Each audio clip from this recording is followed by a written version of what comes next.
You all ready for this? Yeah. I'm not. I hate this thing. Can you hear me if I talk without this? No.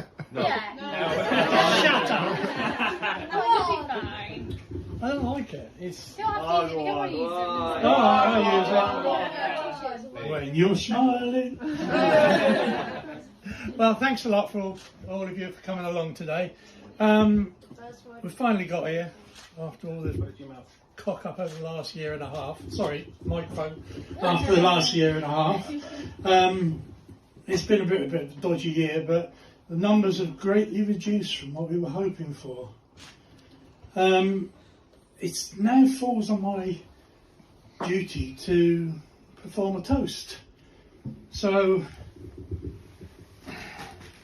there we go.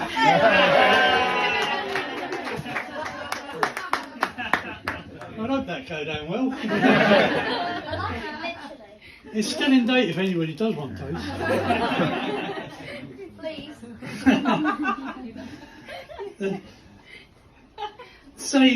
I will do a toast in a second. It's to the people who can't be here. You know, the people who, obviously, for a number of reasons, we've had to cut short. For some people can't travel. We've got relatives coming from the Channel Islands. Somebody from Australia, he's never going to get out of there. Australia's become a penal colony once again. Good. They've been rubbing our noses in it for years. And there are people who've been ill, as we saw this evening with, was it Grandad Dave? Yeah. We all wish him a speedy recovery. Yeah.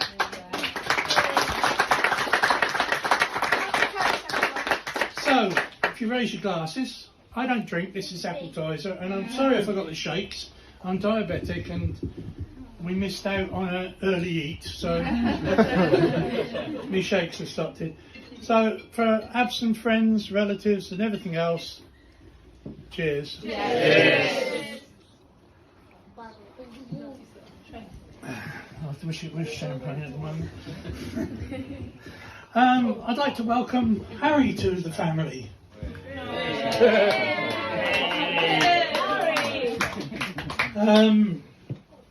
Actually, he's been in the family for a long time. I've taken him as family since not long after I met him. He's a lovely lad.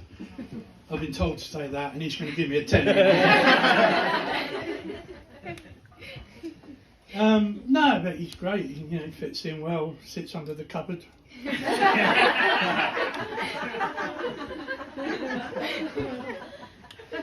But the two of them make a lovely couple. They share a lot of interests. They like walking. Trouble is, they come back again.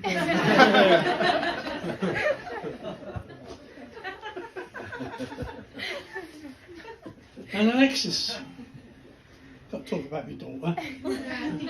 She scrubs up well. She actually looks pretty stunning today.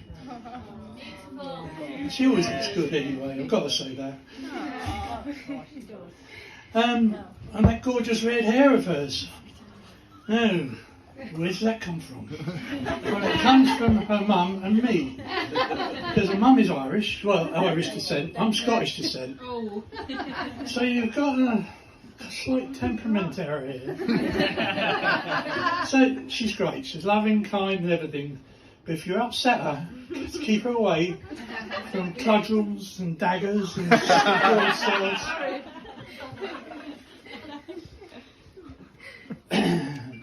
Well, I don't know. I wrote this. I saw Sean reading his thing in church, and it was all nicely titled. Look at the state of this. This is going to get torn into 4 with a bit of string in it, and I'm in the toilet when I finish.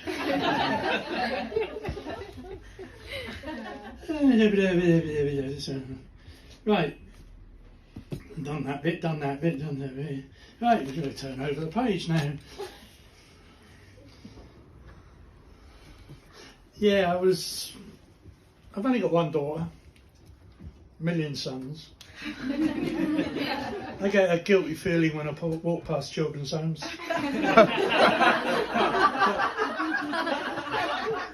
whenever I walk around the supermarket, I hear a child call out, "Dad!" and I'm looking around. And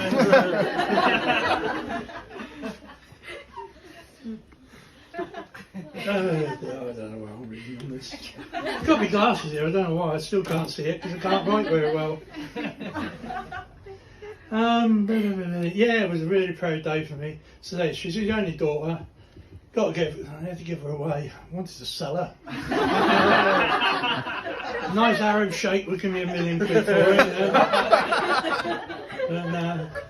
Harry gave you £1. Didn't even buy me a coffee. We went to Sainsbury's, wasn't it? Yeah. And he said, "I want to meet you, Pete, have a short chat with you." I had a feeling what was coming up. And I ended up buying the meal. And then he said, "I'd like Alexis' hand in marriage." I thought, well, she can look a bit stupid with only one arm, isn't she?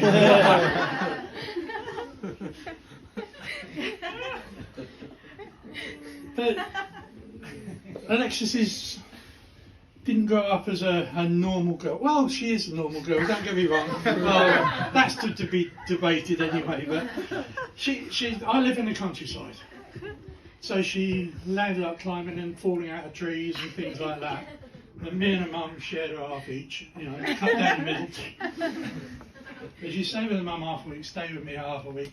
Because I live in the countryside, it's pretty much you just wander around, people don't bother you or anything like that. And she come back one day. I said, "Where have you been? I haven't seen you for a day." "Oh, I went up a farm about a mile up the road." And she was feeding baby lambs. But we live in a community where everybody knows everybody else and they always look out for everybody. And she's had a really good chance to grow and blossom because of that. The baby flower. One thing about her. She is loyal, she is friendly. I had a visit the other day from somebody who wanted to know why they weren't invited to the wedding. And they said, "Well, can I send a present?" I said, "No." I said, "But you can turn up in person."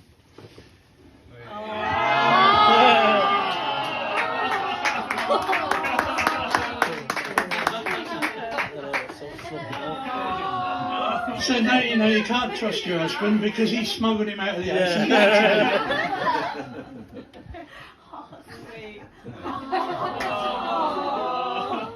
The mum's got his jumper. It used to be called Teddy Jumper, now we're going to call him Teddy the Suit. A jumper.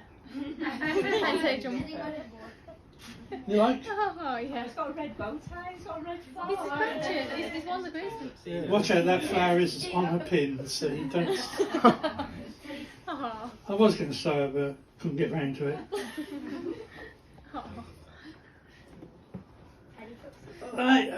They make a lovely couple. I hope they have a lovely long life together.